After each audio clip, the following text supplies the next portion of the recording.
Good morning, everyone. Welcome back. Thank you for joining us. We're glad that you're here. I'm Steve. And I'm Scott. Together, we're Backyard Musings Science and Technology Channel. Yep, and we're talking about a pretty nasty cancer today. So this is one of the bad ones, in my opinion. So let's Many get into it. Americans still do not realize that processed meat is linked to colorectal cancer, according to a new poll. So I just want to pause there and I just want to talk about this processed meat. What comes to my mind? Spam, like stag chili, which I love. It's got processed meat in there. Corned beef hash. Can you think of any others as processed meat? Any sausage, any hamburger. Oh, no. Yeah, so you're talking No. about. I love my double quarter pounders with cheese.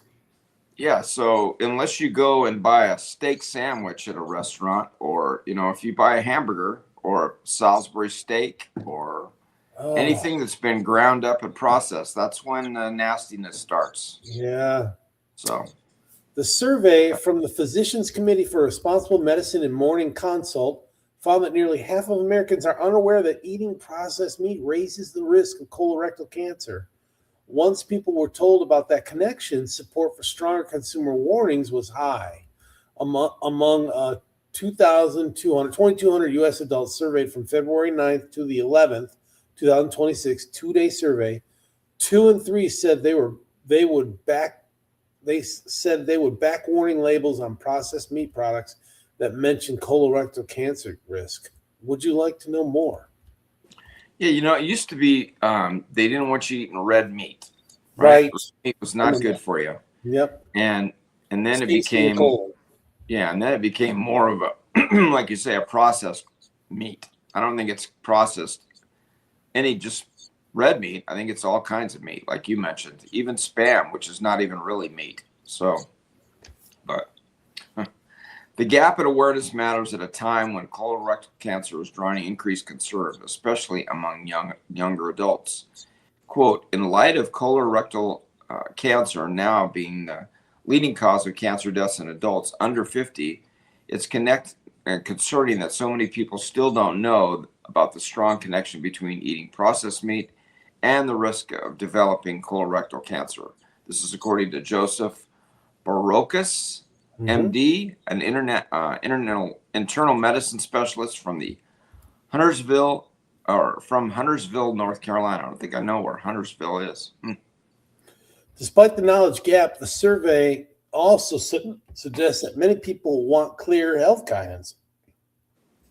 How much clearer can you be than that? Stay away from processed meat. Yeah. According to Dr. Barocas, the results indicate that the public is interested in learning more about how diet affects cancer risk. The poll found that only about 1/3 of adults say a healthcare professional has talked with them about the link between processed meat and colon cancer. So you need to hear from the mouth of a doctor. Is that what it is? I can't listen to my cousin tell me. I would hope not. I would hope you'd pay attention to that, because again, why would you want to take a chance on that? So if you like beef, eat a piece of steak. Just grind it up.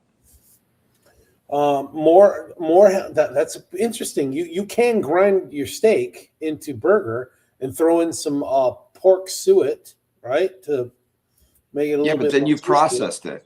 I think the problem is, and this is not something that I'm a professional at, believe me, but I remember, or an expert by any means, but I remember it's the process of the machine. You can never get the grinding machine clean enough. Oh. You can't do it. You'd have to clean it after every grind, and that's just not practical. So, yeah. But how practical is dealing with colorectal cancer? So yeah. All right. So here's a quote: "More healthcare practitioners have to be educated about the link between diet and colorectal cancer," said Dr. Barocas.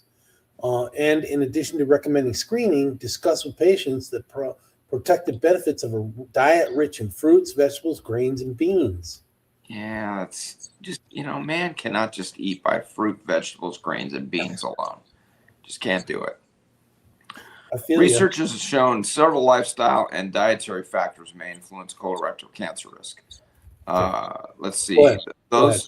Those following a plant-based diet had a 22% lower risk of all types of colorectal cancers compared with those who consumed an omnivorous diet. Plant-based diets may be especially protected because fruits, vegetables, whole grains, and legumes are rich in cancer-fighting phytochemicals, Keep going. whatever that is. Maintaining a healthy weight, avoiding alcohol, and exercising regularly can help decrease the risk of developing colorectal cancer. Fiber, the component of plant foods that provides bulk, also appears to play a significant role in colorectal health. One study found that people who consumed the highest amounts of fiber had a 72% lower risk of developing colon polyps compared with those who consumed the least. Go back and check that out because I've had polyps before. Fiber. Colon polyps can sometimes develop into colorectal cancer. Diets rich in fiber help protect the intestines and move food through the digestive system more efficiently. Quote here, research shows that for every 10 grams of fiber we eat each day, we can lower our colorectal cancer risk by up to 10%. This is according to Anna Herby, DHSC, whatever the small case C is, RD, CDE, Nutrition Education Specialist for the Physicians Committee. Going on with the quote, simple ways to get that, or to get that in include eating a little cup, over a cup of raspberries, 2 tablespoons of chia seeds, or 2/3 cups of black beans. I'm not eating any of that. Okay, well, check it out. Check it out, Scott. This might be a little bit more palatable. You take some strawberries and cranberries or raspberries and put them into your bullet, your NutriBullet, or whatever processor you have. And then If you I have one of those. throw in some nuts, throw in half an avocado, squeeze a lemon, squeeze a lime, put some chia seeds in there, put some almond milk or water, and then you just smooth it all up. And then pour it right down the sink. Right down the gullet. It's ice cold. Pretend that it's milk, but it's got these little chia seeds in there. Chia seeds. Yeah. Is that kind of like the chia pet? Kind of. Things growing out of you all of a sudden? Kind of. But that makes it easier to eat all those fruits and nuts, and you get it in a blast. Okay. One of these days, I'm going to make you one when I get back to California. I'll make you a smoothie. We'll bring you over for the backyard, and then I'll have it waiting right there for you. And if you don't drink it, I'll drink it. Okay. And we'll be back on the same time zone. So. Yes. All right, folks. Thanks for joining us. We'll catch you this afternoon. Take care, everyone. Thanks.